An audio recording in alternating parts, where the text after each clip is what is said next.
रिजवी साहब, क्या अमेरिका की पोजीशन तो खैर यही है जिस तरह से आपने कहा कि जिसे कहते हैं ना, वो अब चाहता नहीं, ऑफ रोड होना चाहता है, वो चाहता ही नहीं है कि वो युद्ध के रास्ते पे चले, एक ग्रेसफुल उसे रास्ता चाहिए। रिजवी साहब, जाहिर सी बात है कि ईरान भी कुछ भी कहें, ईरान में भी बहुत बड़े पैमाने पर नुकसान हुआ है, और जिस तरह से डील की कुछ शर्तें निकलकर सामने आई, स्ट्रेट ऑफ हॉर्मुज खोलने को लेकर जो सहमति की बात सामने आई, जिसको ईरान ने भी डिनाई नहीं किया था इनिशियली, जब तक कि हमले नहीं हुए थे तब तक वो भी प्रोग्रेसिव इस डील की तरफ लग रहे थे। तो आपको लग रहा है कि ठीक है, कुछ हर्डल जरूर आए हैं, लेकिन ये डील हो जाएगी? भले ही आप न्यूक्लियर वाला मुद्दा जो है ठंडे बस्ते में डाल देंगे, 2 महीने बाद 3 महीने बाद डिस्कस करेंगे, पहले 3 महीने का सीजफायर ले लेते हैं।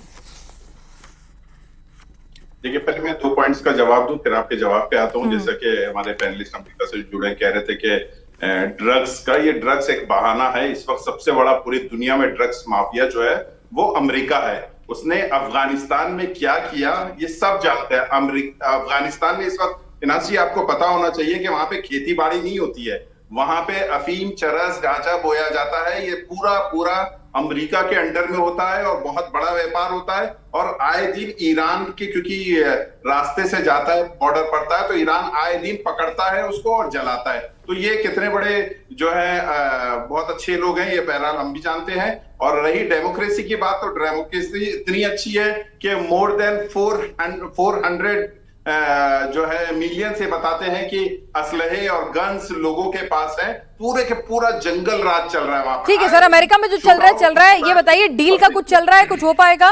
क्योंकि बीच में जो खबरें आई थी उसमें लग रहा था कि समझो हो ही गया। ईरान ने भी डिनाई नहीं किया था जो अमेरिका की तरफ से प्रपोजल आया था।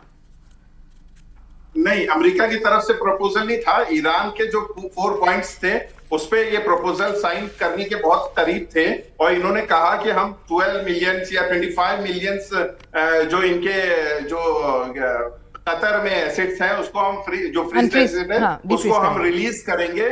और कल जो है ईरान का एक डेलीगेशन गया भी था कतर से बात करने, लेकिन कतर ने कहा अभी तक अमेरिका से ऐसी कोई हमको कंफर्मेशन नहीं मिली है कि जिसपे हम रिलीज करें। तो इन्होंने कहा ये तो दोगलापन हो गया अमेरिका ने, जबकि अमेरिका ने कहा है ठीक है आप होर्मुज खोलिए, हम एसेट्स फ्रीज का जो है आपको उसको रिलीज करेंगे। लेकिन कतर कुछ और कह रहा है, बाकायदा कतर के फॉरेन मिनिस्टर के स्पोक पर्सन का बयान। लेकिन ईरान तो राजी हो गया था ना कि स्ट्रेट ऑफ हॉर्मुज में कोई टोल नहीं वसूला जाएगा, वो एनवायरमेंट के नाम पर कुछ एक फीस जो है वो देनी होगी मैरीटाइम। अभी तक यही चल रहा है, क्योंकि ये पार्लियामेंट में ये मुद्दा उठा है और ये मुद्दा पार्लियामेंट में गया है। अभी तक पार्लियामेंट में साइन नहीं हुआ, ईरानी पार्लियामेंट में, कि आया टोल लिया जाएगा या नहीं लिया जाएगा। बस छोटा मोटा जो इंश्योरेंस के नाम पे, सेफ्टी के नाम पे और जो एनवायरमेंट के नाम पे जो इनका खर्चा आता है, बस वो लिया जाएगा।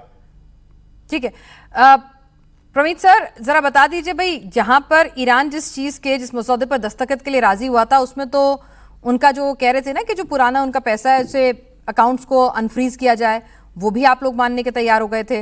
रिजीम चेंज नहीं हो रहा था, वो भी आप मानने के लिए तैयार हो गए थे। ईरान का तेल जो है वो खरीदा जा सकेगा, मतलब उससे व्यापारिक रिश्ते तेल के वो होंगे, उस पर भी मान गए थे। तो ऐसा लग रहा है झुका तो अमेरिका था, ईरान नहीं। देखिए, और 2 महीने तक, जब तक सीजफायर होगी तब तक कोई बातचीत नहीं होगी इस मुद्दे पर। मैडम देखिए, दो मुद्दे पे रेड लाइन थी। America was very rigid, that is enriched uranium उनके पास नहीं रहने दिया जाएगा, जो 60% एनरिच्ड है। 3 से 5% यूरेनियम अगर आप शांति से उसके लिए न्यूक्लियर पावर के लिए यूज कर रहे हैं, इलेक्ट्रिसिटी के लिए यूज कर रहे हैं, तो that is fine. But 60% uranium is very dangerous for not only for America but rest of the nearby countries as well, because within 60 days you can take it to the nuclear warhead level। तो वो उस पे किसी प्रकार का समझौता नहीं है। और हार्मुज जैसे एक वाटरवे को आप वेपनाइज करें, उसको टोलगेट करें, उससे फाइनेंशियल लाभ लें, इस पे भी अमेरिका किसी प्रकार से समझौता नहीं करेगा। बाकी सब चीजों में अमेरिका समझौता करने के लिए रेडी है, बिकॉज अमेरिका के ऊपर भी प्रेशर है। एज वी नो, हमारे यहाँ पर भी महंगाई बढ़ी हुई है,